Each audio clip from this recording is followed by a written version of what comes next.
উপনিৰ্বাচনক লৈ এতিয়া নগাঁৱৰ সামগুৰি বিধানসভা সমষ্টিৰ নিৰ্বাচনী বতাহ গৰম হৈ পৰিছে।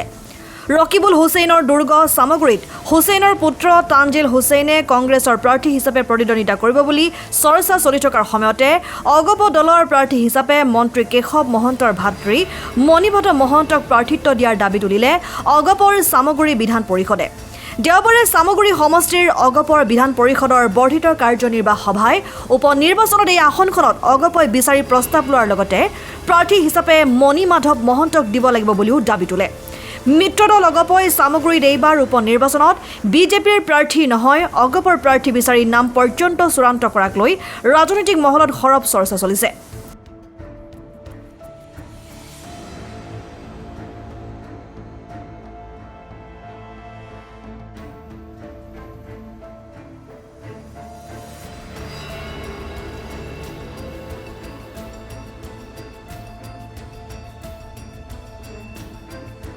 আমি অসম গণ পৰিষদ দলৰ প্ৰাৰ্থী বা এই সামগুৰি সিটটো অসম গণ পৰিষদ দলক এৰি দিবৰ কাৰণে আমি অসমৰ মুখ্যমন্ত্ৰী আৰু আমাৰ ভৱেশ কলিতা ডাঙৰীয়া বিজেপিৰ সভাপতি অসম গণ পৰিষদ দলৰ সভাপতি অতুল বৰা ডাঙৰীয়া আৰু কাৰ্যকৰী সভাপতি কেশৱ মহন্ত ডাঙৰীয়াক আমি অনুৰোধ জনাইছোঁ যে তেওঁলোকে এটা আলোচনাৰ মৰ্মে সামগুৰি সমষ্টিৰ উপনিৰ্বাচনত যি সিটটো যাতে আমাৰ অসম গণ পৰিষদ দলক তেওঁলোকে এৰি দিয়ে।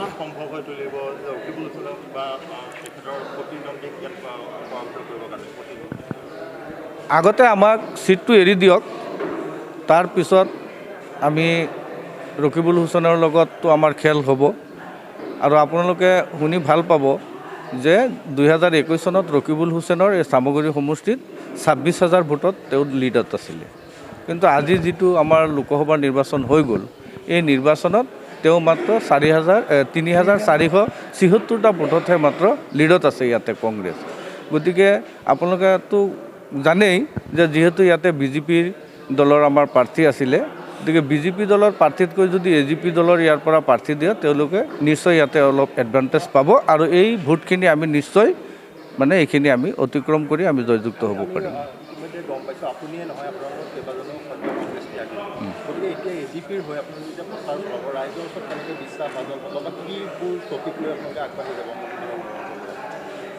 আমি যিসকল কংগ্ৰেছৰ পৰা ওলাই আহিছোঁ, আমি কিয় ওলাই আহিছোঁ সেইটো সামগুৰি সমষ্টিৰ মানুহে জানে যে ৰকিবুল হুছেইনৰ একানায়কত্ববাদ আৰু অত্যাচাৰৰ কাৰণে আমি তেওঁৰ ফালৰ পৰা আমি ওলাই আহিছোঁ।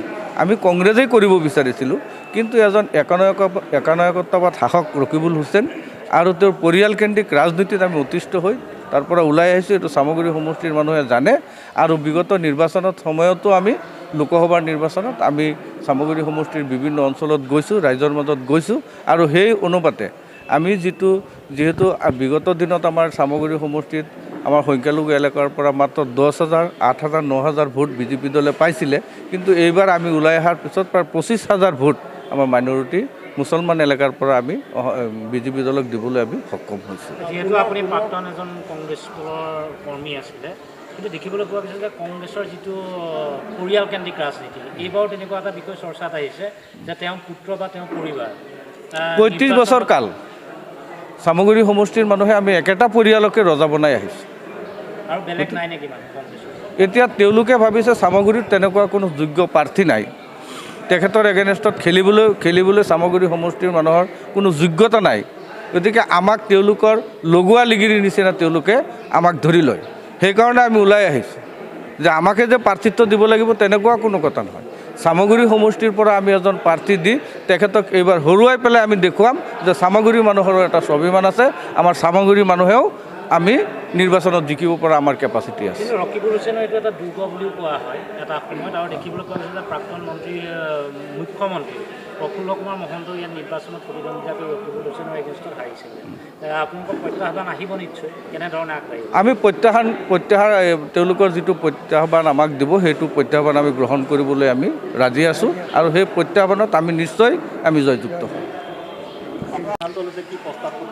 আজি আমাৰ সমষ্টি বিভাজনৰ ফলত আমাৰ সামগুৰি সমষ্টি ভাগ হৈ যোৱাৰ পিছত আজি আমি পূৰ্বৰ সামগুৰি সমষ্টিৰ অসম গণ পৰিষদৰ কৰ্মকৰ্তাসকল, বিষয়ববীয়াসকল আজি এখন বৰ্ধিত কাৰ্যনিৰ্বাহক সভাৰ জৰিয়তে আমি সকলো একলগ হ'লোঁ।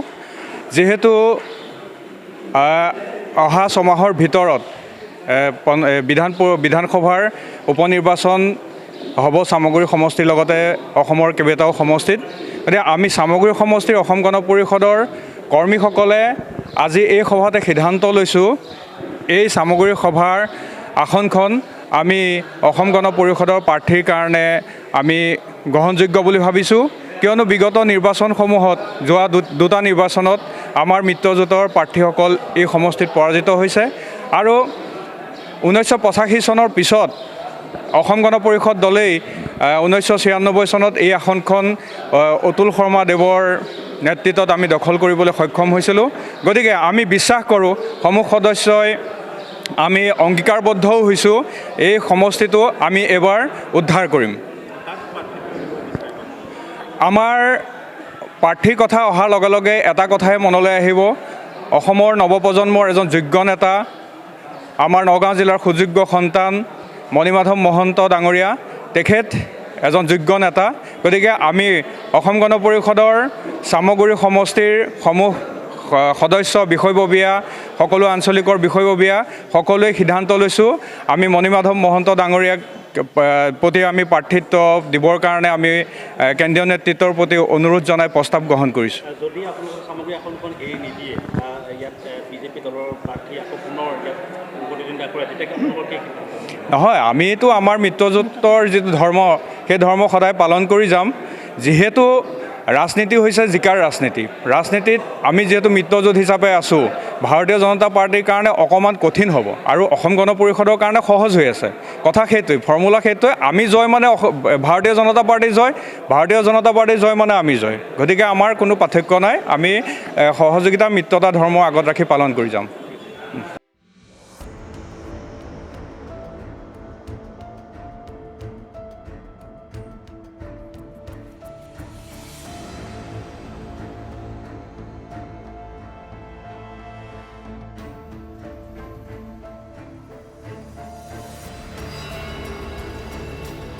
নগাঁৱৰ পৰা বিৱৰি বৰা ৰিপৰ্ট, ডেমক্ৰেটিক আছাম।